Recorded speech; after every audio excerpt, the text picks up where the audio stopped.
I'm Kelsey Bast. I'm McKenna Doig. I'm Molly Miller. I'm Natalie Dorr.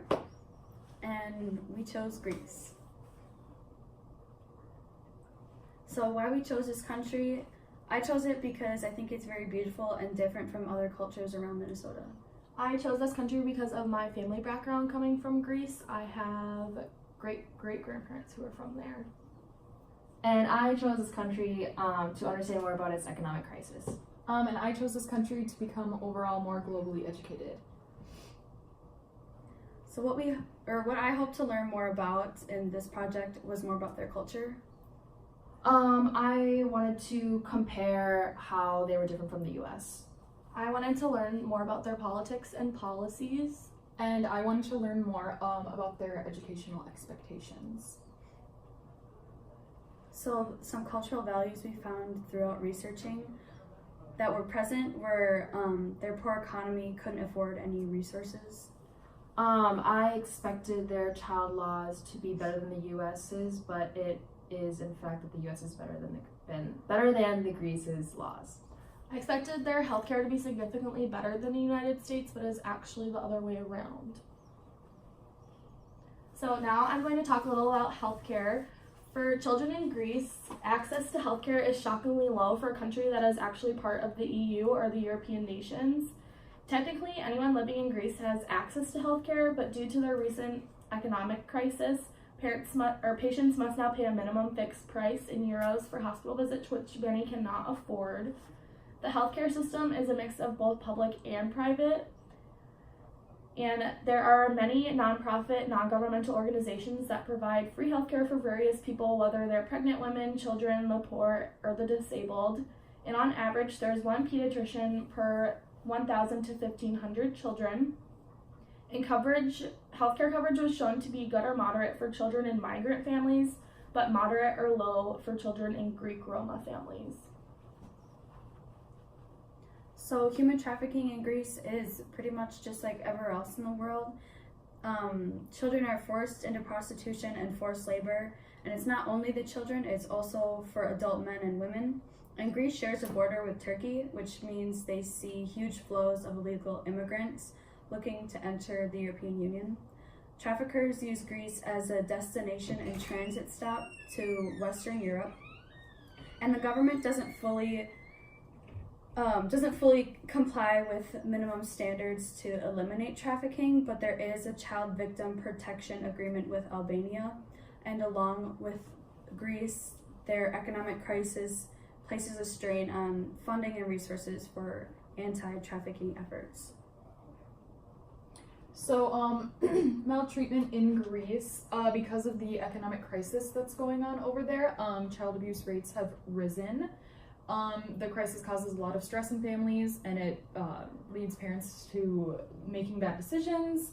In most cases, children are taken from their families because of extreme neglect, abandonment, or abuse.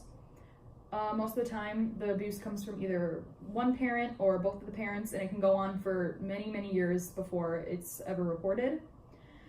In many cases of child abuse in Greece, the kids are characterized as being either a difficult pregnancy or an unwanted pregnancy, and because of this, it makes the parents feel as though their actions are justifiable.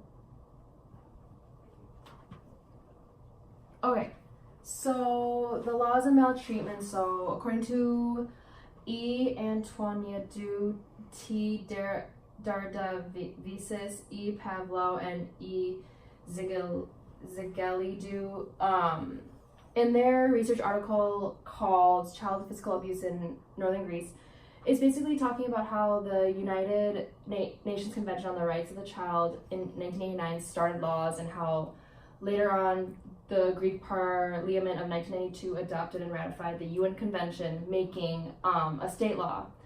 But in 2006, they actually finalized that law, making it actually like a legit and law that people really focused on. So in other words, they tried to push more towards the punishment of perpetrators and prohibiting corporal punishment, and so they wanted to take that into consideration to make that more serious.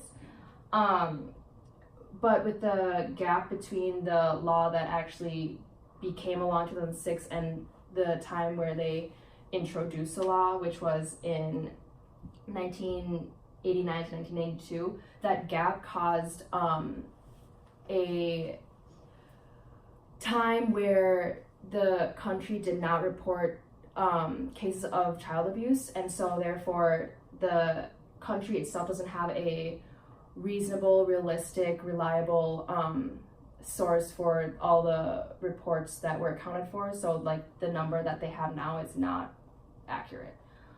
So in Greece, another thing about maltreatment is that the working age for children is 12, and also 15. For 12 it's more so for family businesses, and then for 15 it's more like average jobs. And then in another article called The Child Protection Procedures in Greece by C.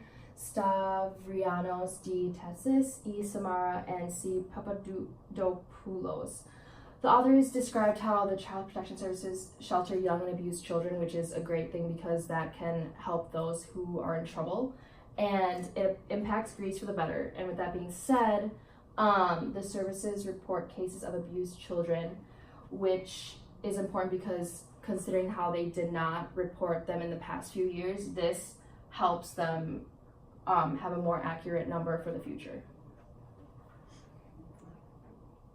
So the cultural laws in Greece, there's no specific law that prohibits mild corporal punishment. So it's almost normalized there. And obviously in the US that's not normalized at all.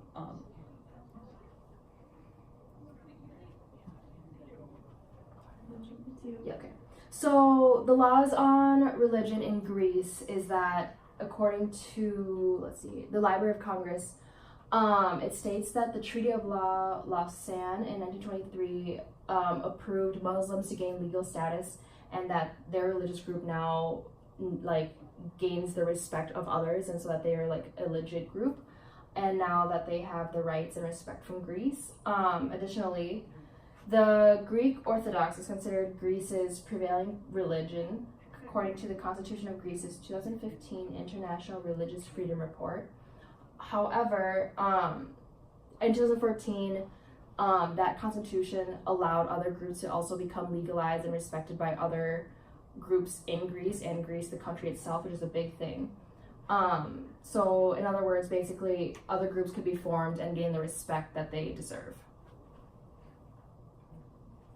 So, laws on politics, Pavlos Eleftheris states that in his journal article that Greece has been a well-functioning democracy, and that has been since 1975. In other words, to maintain a stable democracy, they needed to commit to the laws that they would imagine would benefit the most for their country, and it also had to follow certain legal principles. And according to Christopher W. Blackwell, he describes how the people of Athens were not limited to a right to vote until Athens will never be completely free in domestic foreign policy. So the laws on education, one of the rights that follows Article 16 of Greece's constitution is that for the first 9 years, education is mandatory. And refugees who are minors have the right to have access to an education. So laws on social advocacy in Greece is that there are certain asylums that don't meet the standards, conditions of what it normally should be. So with that being said, Greece adopted action plans to fix them, and so by fixing them, then that gives unaccompanied minors the ability to have extra care and protection they need and deserve by Greek authorities. That's it. All right. So that wraps up basically our overview on Greece. We learned a lot. I learned a lot. I found out that Greece's child systems is not better than the U.S., which I had previously thought. What do you guys think? So yeah, Thank you. Thank you.